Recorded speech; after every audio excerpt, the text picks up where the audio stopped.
भगवद गीता इस धरती का सबसे कीमती ज्ञान का स्रोत है। इस ज्ञान की असल में कोई कीमत नहीं है। इस ज्ञान में इतनी ताकत है कि यह आपको बदल कर रख सकते हैं, और इसका इतना महत्व सिर्फ ऐसे ही नहीं माना गया है। इसके पीछे एक बहुत बड़ी वजह भी है। भगवद गीता की बात अगर कोई जान ले तो उसे सफलता से कोई नहीं रोक सकता। देश भर में लोगों का तो ये भी मानना है कि जो भी इंसान इस ग्रंथ को पढ़ता है उसे जीवन की सभी सफलताओं का राज पता चल जाता है। भगवद गीता में श्री कृष्ण द्वारा दिया गया वह ज्ञान है जो हर इंसान को जानना और समझना चाहिए, क्योंकि यह ज्ञान आपकी जिंदगी बदल सकता है और आपको अंधेरे और निराशा से निकालकर उसे खुशहाल जिंदगी की तरफ ले जाता है। भगवद गीता से जो सबसे महत्वपूर्ण और पहली सीख मिलती है वह है फल की आशा मत करो बल्कि कर्म करो।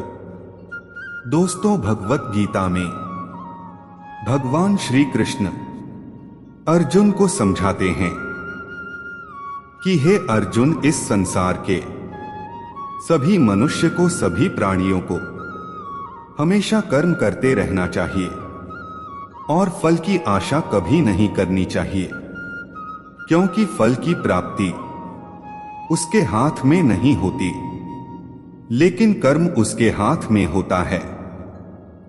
और जो व्यक्ति समर्पण भाव से अपना कर्म करता है उसे देने के लिए तो मैं तो बैठा हुआ हूं। इसलिए हमेशा कर्म करते जाओ, फल की उम्मीद मत करो, क्योंकि फल की उम्मीद करने से आप अपने कर्म पे ध्यान नहीं दे पाएंगे।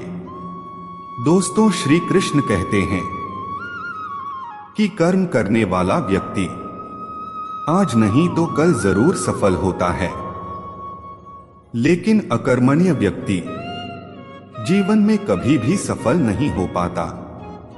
इसलिए अगर आप सफल होना चाहते हैं तो आपको अपने कर्म पर पूरा ध्यान देने की जरूरत है और हमेशा से ही अच्छे कर्म करने चाहिए, जिससे आपको अच्छे फल की प्राप्ति हो। दोस्तों, अगर कर्म करने के बावजूद आपको अपने मनचाहे फल की प्राप्ति नहीं हो पा रही है तो कभी भी निराश नहीं होना चाहिए, बल्कि श्री कृष्ण पर भरोसा कर आगे बढ़ने की चेष्टा करते रहना चाहिए।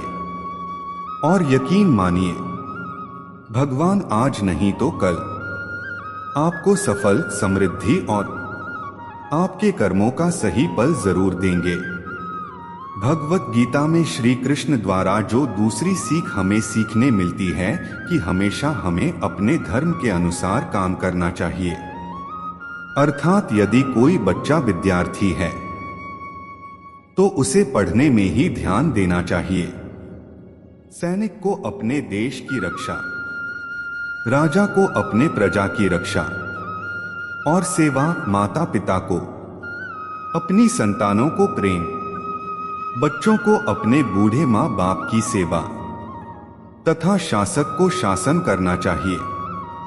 दोस्तों से यह कहना चाहते हैं कि हर व्यक्ति अपने कर्म को सही रूप से करेगा तो इस समाज में हमेशा संतुलन बना रहेगा। फिर कभी भी किसी को किसी से परेशानी नहीं होगी। दोस्तों, भगवद गीता में श्री कृष्ण द्वारा जो हमें तीसरी सीख मिलती है वह है बदलाव का नियम। दोस्तों, श्री कृष्ण कहते हैं कि बदलाव ही जीवन का नाम है। श्री कृष्ण कहते हैं कि किसी भी इंसान को कभी भी बदलाव से नहीं डरना चाहिए, क्योंकि बदलाव हमेशा एक परिवर्तन लेकर आती है, और यह परिवर्तन हमेशा अच्छे के लिए ही होता है। अगर जीवन में बदलाव ना हो तो हम वहीं रह जाएंगे जहां हम आज हैं, और हम कभी भी आगे बढ़ नहीं पाएंगे। दोस्तों, कभी कभी बदलाव या परिवर्तन हमें कष्ट भी देते हैं, पर यह कष्ट हमेशा के लिए नहीं रहते और आगे चलकर हमेशा सुख देते हैं। दोस्तों, आपने नदी के पानी को कभी सड़ते हुए नहीं देखा होगा, क्योंकि नदी हमेशा परिवर्तित या बहती हुई रहती है, कभी रुकती नहीं है। लेकिन एक तालाब का पानी जब परिवर्तित नहीं होता है, उसमें बदलाव नहीं आता है, वह धीरे धीरे सड़ जाता है। ठीक उसी तरह हमारे जीवन का मायना तभी तक है जब तक हमारे जीवन में परिवर्तन या बदलाव है। जिस दिन हमारे जीवन का बदलाव रुक जाएगा, हम उस दिन नष्ट हो जाएंगे। दोस्तों, श्री कृष्ण द्वारा जो भगवत गीता में हमें चौथी सीख मिलती है, वह है अहंकार से दूर रहना। दोस्तों, श्री कृष्ण गीता में कहते हैं कि हर मनुष्य को हमेशा अहंकार से दूर रहना चाहिए, क्योंकि अहंकार और क्रोध किसी भी मनुष्य के दिमाग को उसी तरह खा लेता है जिस प्रकार लकड़ी में लगा हुआ दीमक। दोस्तों, अहंकार और क्रोध से वशीभूत व्यक्ति समाज में जहां भी जाता है, वहां उसे दूसरों से परेशानी होती है, क्योंकि वह हर व्यक्ति में अपने प्रतिद्वंदी की भावना को देखता है, जिससे उसकी बुद्धि और विवेक की भावना खत्म होती चली जाती है। भगवत गीता में कहा गया है कि हर व्यक्ति को आत्ममंथन करना चाहिए, क्योंकि आत्ममंथन अहंकार को खत्म कर देती है। श्री कृष्ण कहते हैं कि अहंकार व्यक्ति को अज्ञानता की तरफ ले जाती है। इसलिए जीवन में सफलता चाहने वाले व्यक्ति को हमेशा अहंकार और घमंड से दूर रहना चाहिए। भगवत गीता में जो है पांचवी सीख मिलती है, वह है कि मनुष्य के विचार ही मनुष्य का निर्माण करते हैं। भगवान श्री कृष्ण कहते हैं कि मनुष्य का निर्माण उसके विचारों से ही होता है, और मनुष्य जैसा सोचता है वैसा ही बन जाता है। इसलिए हर मनुष्य को हमेशा सकारात्मक और अच्छे सोचों के साथ ही अपने जीवन बिताना चाहिए। अगर आपके मन में अच्छे विचार होंगे तो आपका जीवन भी अच्छा होगा, लेकिन अगर आपके मन में बुरे विचार होंगे तो आपके जीवन में बुराई की स्थिति बन सकती है। श्री कृष्ण कहते हैं कि यदि हम अपने को बलवान बनना चाहते हैं तो हमें अपने मन में यह जरूर सोचना चाहिए कि हम बलवान हैं, क्योंकि बलवान होने की सोच ही हमें बलवान बना सकती है। अर्थात कोई व्यक्ति कमजोर या ताकतवर, बुद्धिमान या बेवकूफ, अच्छा या बुरा अपने सोच के कारण ही होता है।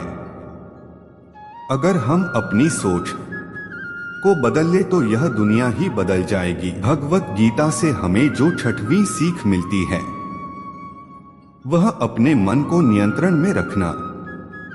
गीता में मन को बहुत ही ज्यादा महत्व दिया गया है। इसलिए भगवान कृष्ण द्वारा हर मनुष्य को अपने मन को नियंत्रण में रखने की बात कही गई है। दोस्तों, मन ही हमारे सारे दुख और सुखों का कारक होता है। इसलिए हम अपने मन को नियंत्रण में कर अपने सुख और दुख पर विजय प्राप्त कर सकते हैं। श्री कृष्ण कहते हैं कि अगर कोई व्यक्ति अपने मन को नियंत्रण में कर लेता है तो वह उन सभी बुराइयों पर नियंत्रण पा लेता है जो उसे जीवन में आगे बढ़ने से रोकती हैं या दुख देती हैं। इसलिए अपने मन को हमेशा अपने नियंत्रण में रखना चाहिए। उसे कभी भी किसी भी चीज से विचलित नहीं होने देना चाहिए। भगवत गीता और श्री कृष्ण से 7वीं सीख मिलती है कि आलस्य, कायरता और डर मनुष्य की सफलता के दुश्मन हैं। श्री कृष्ण कहते हैं कि आलस्य, डर और कायरता मनुष्य के वह दुश्मन है जो उसे सफल होने से रोकते हैं। अगर आपको सफल होना है तो आपको अपना आलस्य त्यागना होगा। अगर आप आगे बढ़ना चाहते हैं तो आपको अपना डर छोड़ना होगा।